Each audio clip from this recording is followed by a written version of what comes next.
Well, hello, everyone, and welcome to Art Money Success Podcast. I'm your host, Maria Brophy, and today we are again talking about money. This is day 4 of 5 days with my guest, holistic financial coach,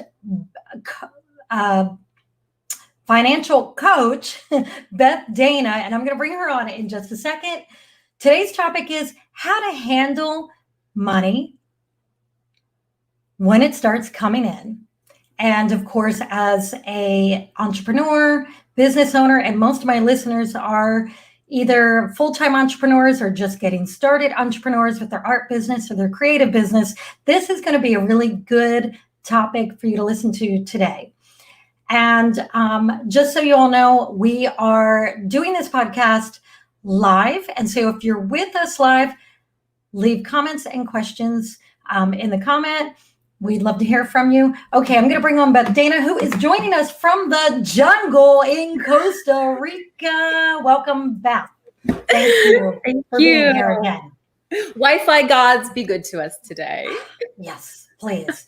Yes, and if Beth's voice goes out for a few seconds, it's just the jungle. So, just be patient with us.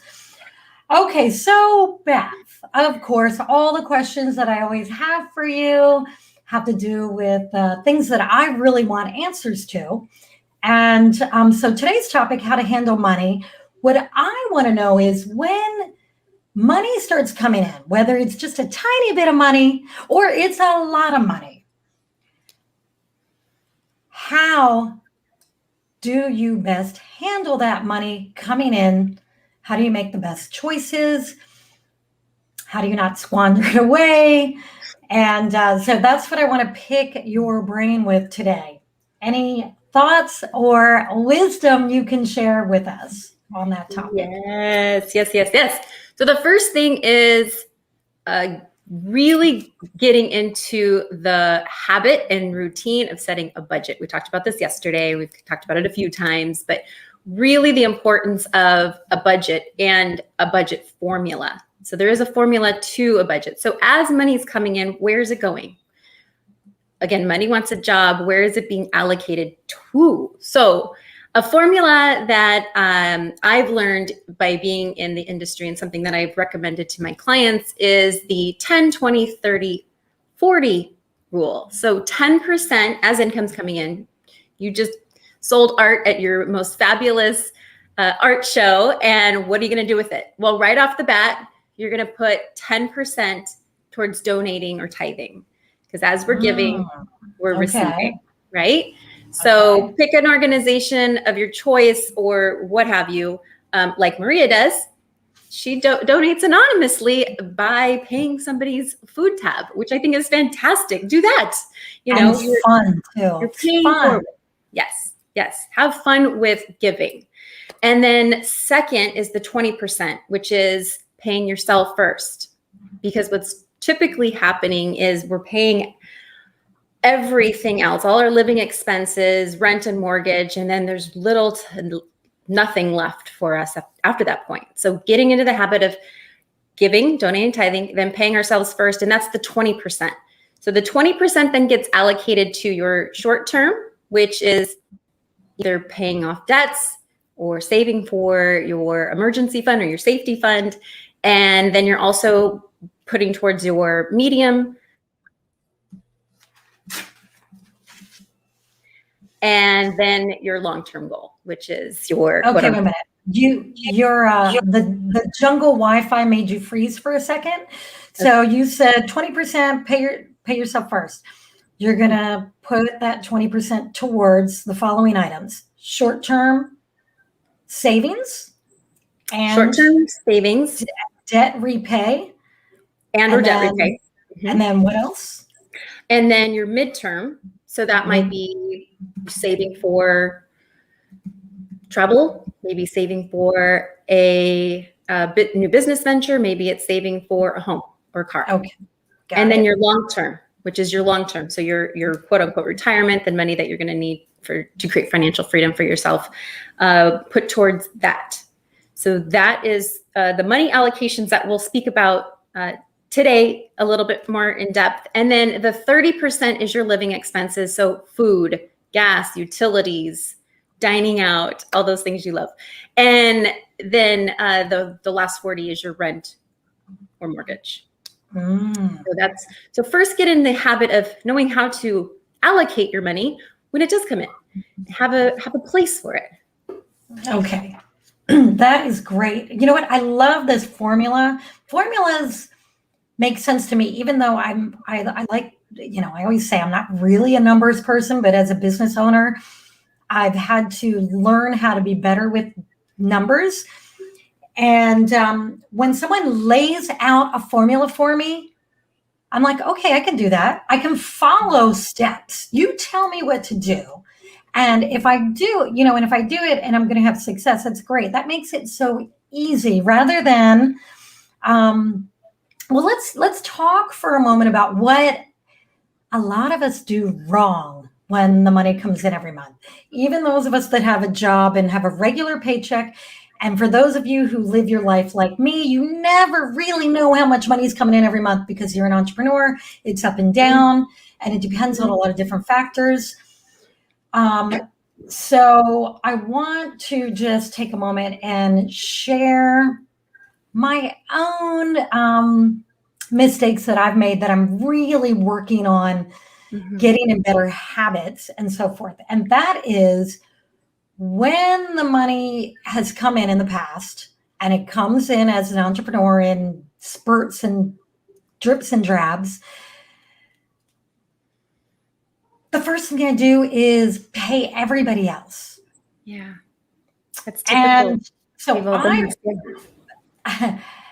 now that seems like that's what you're supposed to do, right? That seems like, well, of course you pay everybody else. You gotta pay your bills. You gotta pay your mortgage or your rent, or you're gonna lose your home. You gotta pay your car payment, or you're gonna lose your car. You have to buy food because you have to eat, and you have credit card debt and whatever, school loans. A lot of the artists that I know have these massive school loans. Like they're paying $1,500 a month in a school loan. And, and then all these other things, maybe medical bills and so forth. So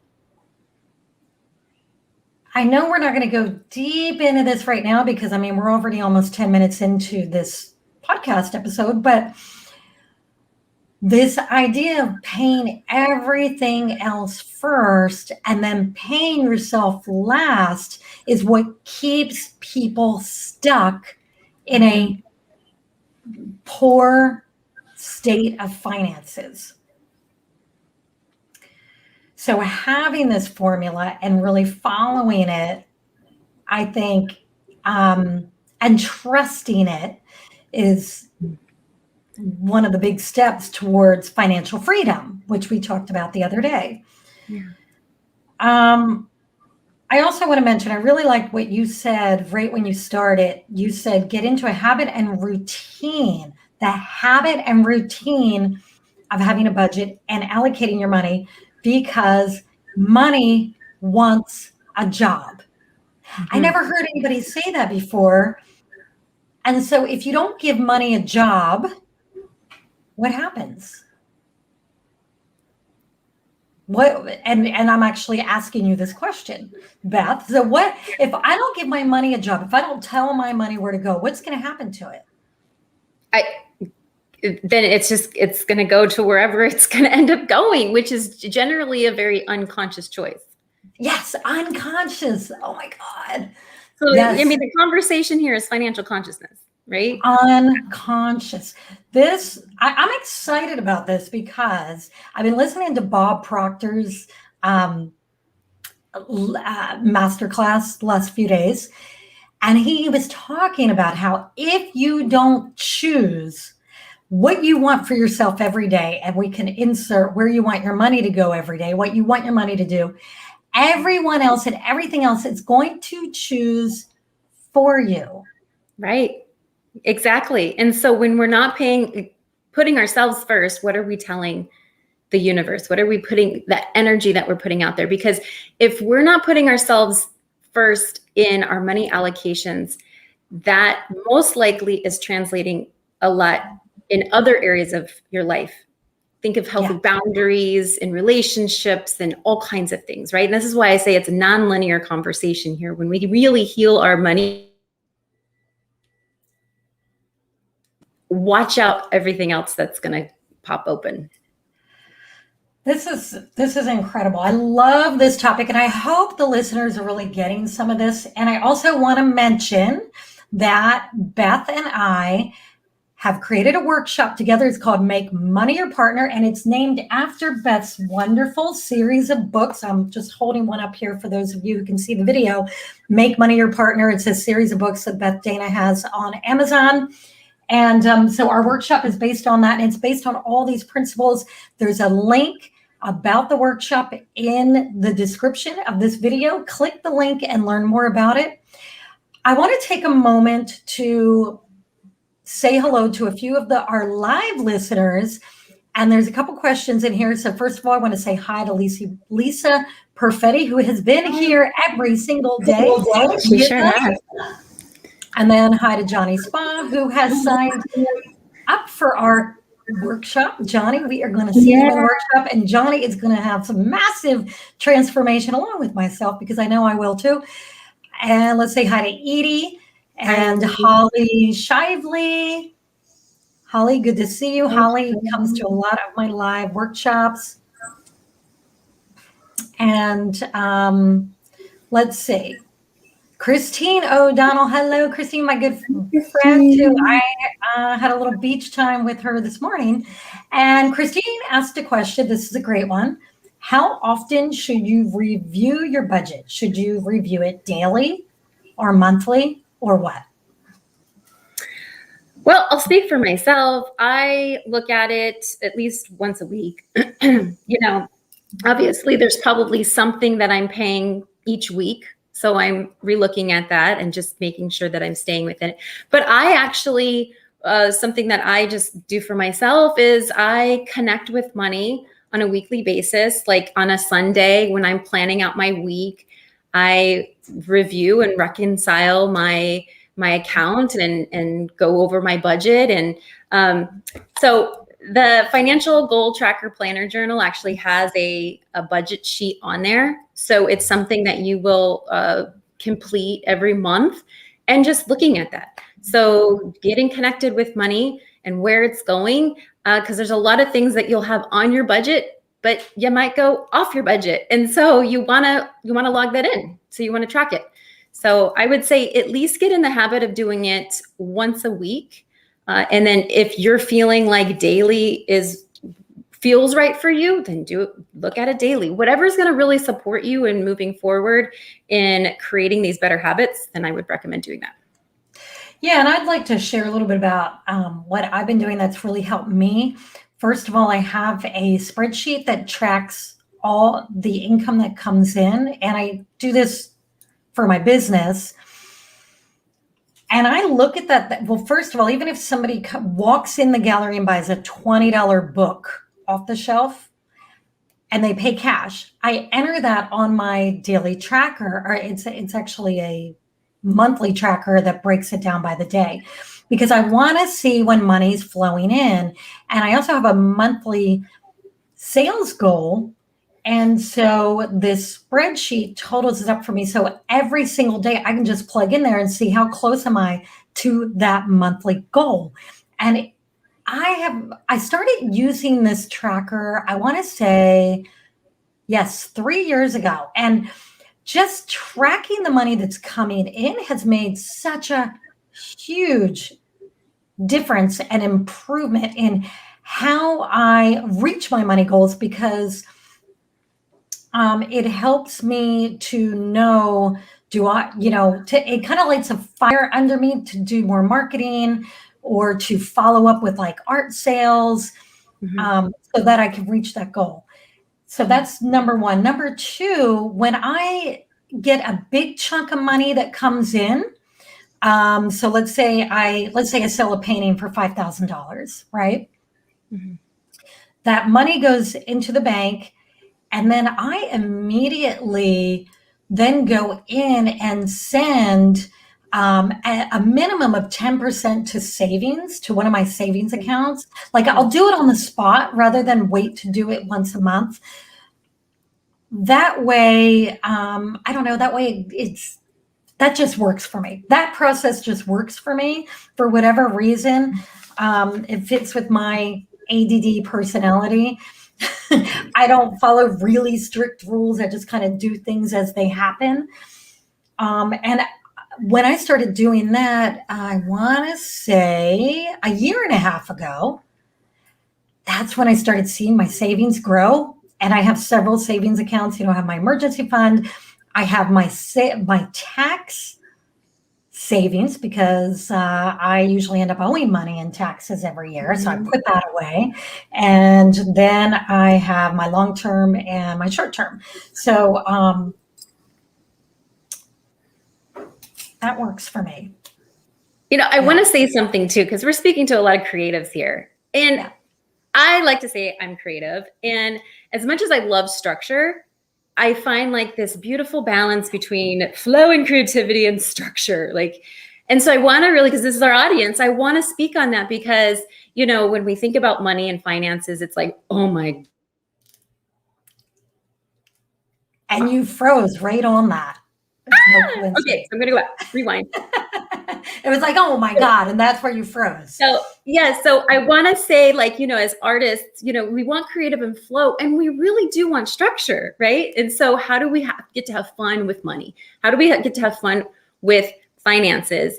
And so play with it. Like Maria just gave a great example of what works for her. Find a way that works for you.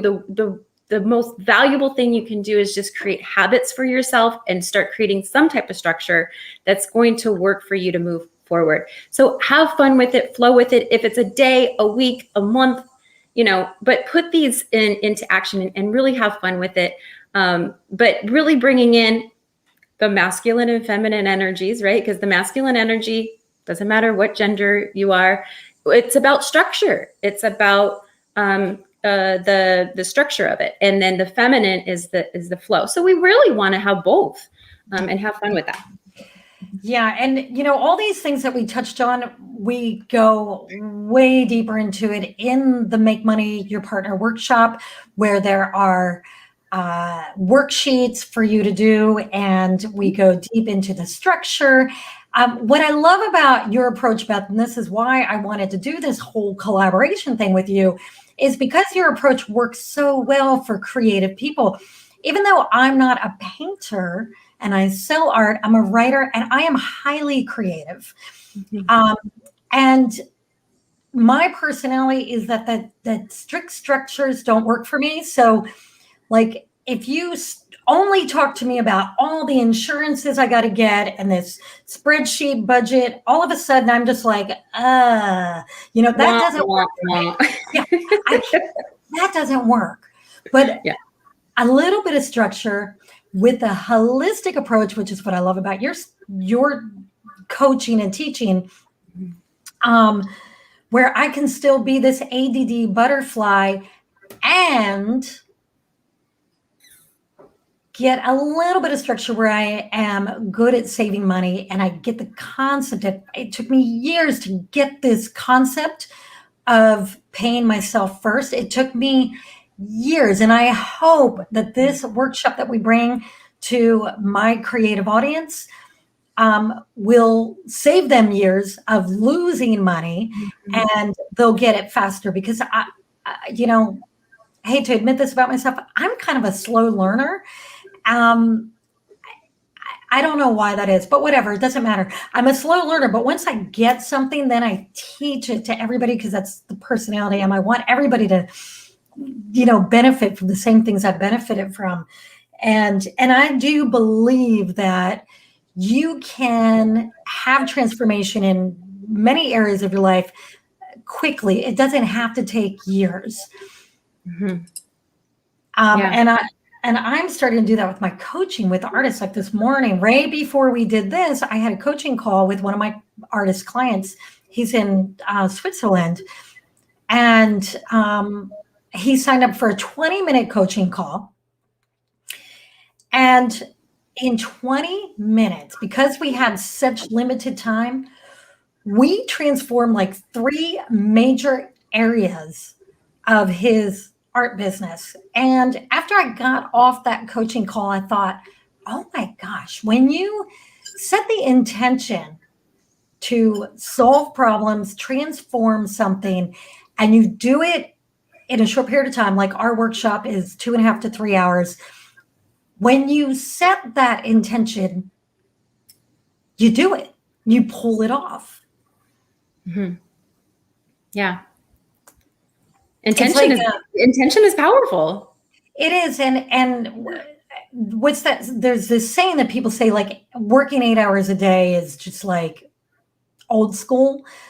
The new way is just saying, okay, I've got 4 hours to get this, what used to take 20 hours to do this project, and you get it done. Like, when you decide you're going to get something done in a certain period of time, you get it done. Anyway, I know I'm kind of going off on a tangent. Well, but no, it's really good. And actually, I took a note because this is something that I wanted to mention.